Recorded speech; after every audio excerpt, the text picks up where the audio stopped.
Since I just made some fresh butter and some fresh buttermilk, I'm going to make some hoe cake. Come join me. Hey, it's Elise. I'm still in the kitchen. It is still wet and cold and miserable in the garden. If you get a chance, look at the other video where I showed you how easy it is to make your own butter from heavy cream and to get some fresh buttermilk. Hoe cake. Hoe cake was a staple in my family growing up all my life.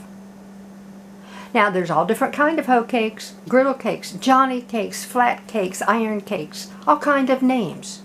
And it depends upon what part of the world you're from, what the actual ingredients might be. For us, a hoe cake, from what I have read, it's tend to be called more of a southern style hoe cake. I don't know.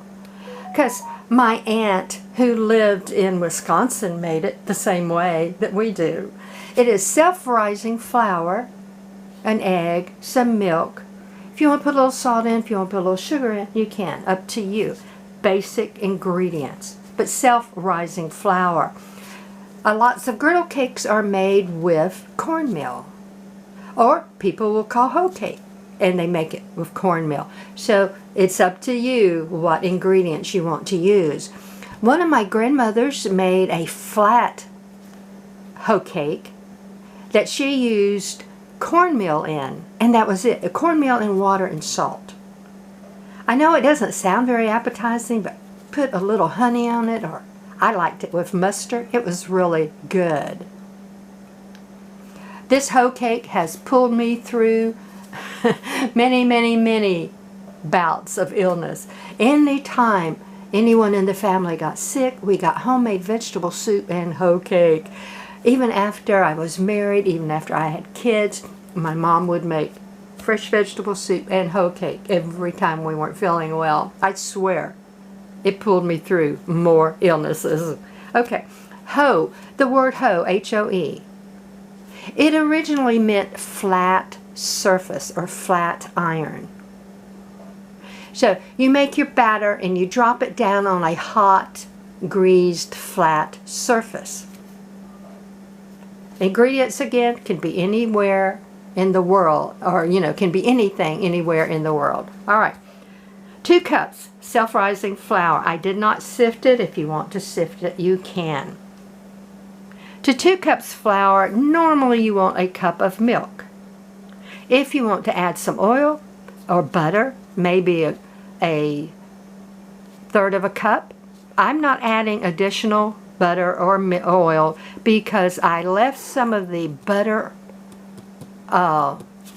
bits in my buttermilk. All right, I have an egg.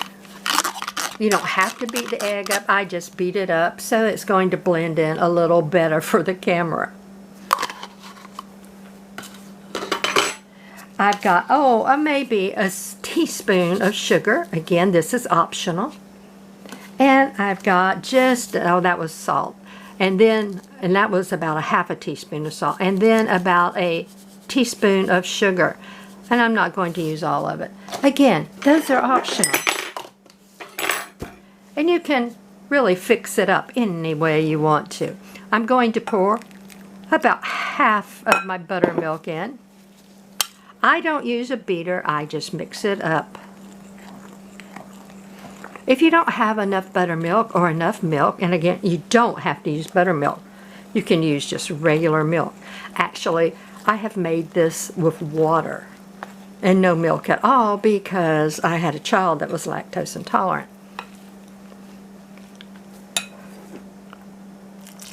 So I'm going to go ahead and pour all that in. If you don't have enough buttermilk or butter or milk, add a little water. So that's way too thick for what I want. If you get it too soupy, add a little more flour.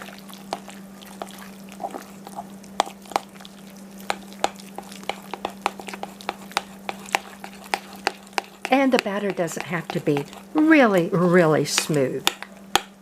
This same batter you can use to make pancakes and waffles.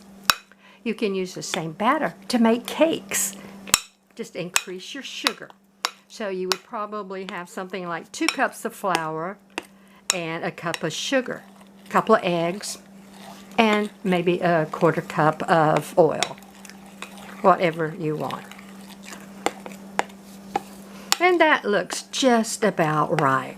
I don't see any really huge particles of dry flour. It is a little lumpy, but that's okay. What happens in the cooking process is when it swells up, those little lumps leave air pockets. And it really makes your hoe cake better. And then when you put your butter on it, the butter sinks into those little air pockets. That's it. That's how easy it is. Again, this is our version of hoe cake. You can do the same thing with cornmeal.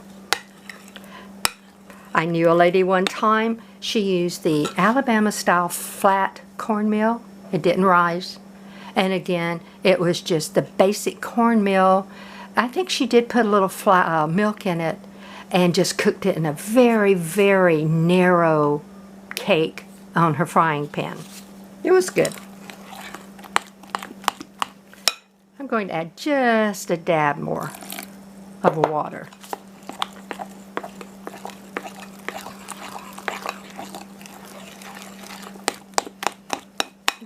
Okay. If you let this sit too long, it will thicken up. If it thickens up on you too much, add a little bit more liquid. These are versatile recipes. You don't have to worry about every little nuance about it, and it still comes out great.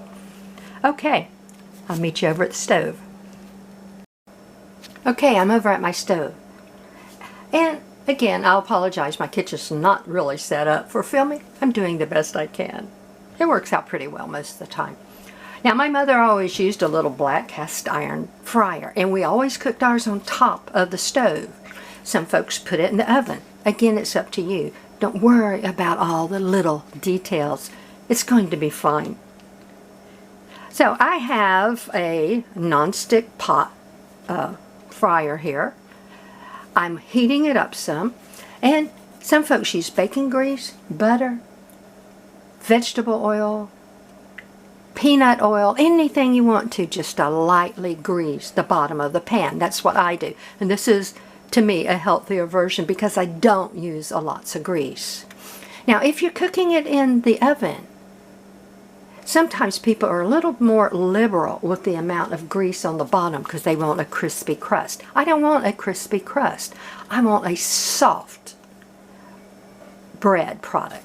All right, so I'm letting this come up just a little bit. I'm using olive oil, an extra light olive oil. And then I'm just going to pour my batter in. I'm not going to pour this whole thing, about half of it.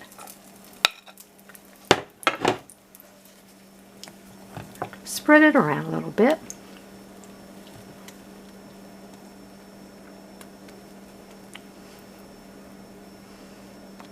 That's it.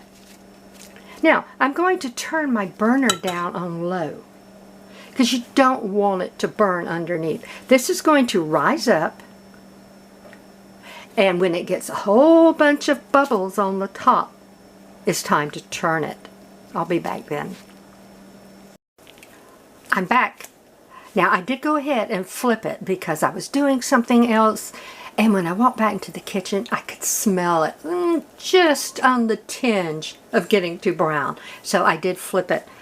I didn't have time to set the camera up, and I wanted to save my hoe cake. But I'll tell you this, my life coming up, there were many, many, many times we took a knife, cut the burnt top off the top, and went ahead and ate the hoe cake. All right, I am going to show you how easy it is to flip it. Of course, everybody has their own little techniques. So there were bubbles on across the top of the hoe cake. Now, you can always just slide it up a little bit and look underneath and take a peek. So, two ways. Put your spatula up under it, kind of lift your pan up, and just flop it over. Another way is simply to take a plate, slide it out. How easy. How easy, folks. Now, the secret to flipping it successfully is to make sure that you have lots of bubbles on the top so that the batter has set. Now, if you flip it too soon, sometimes some of the batter is just going to pour off. Don't worry about it. It doesn't ruin your hoe cake. Just let it cook. And I had it on very, very low. Now, the best part of cooking hoe cake. And of course, the best part of hoe cake is eating it. I've already cut this up. I just cut across into quarters, and then I started cutting the quarters up. But I want to show you something. Look at that. And I've already put a pat of my homemade butter in here. But see where I was talking about all those little holes? That's what you want. It makes it really, really tender. Look at that. Oh my gosh. Smells fantastic. Okay. Cut it up any way you wish.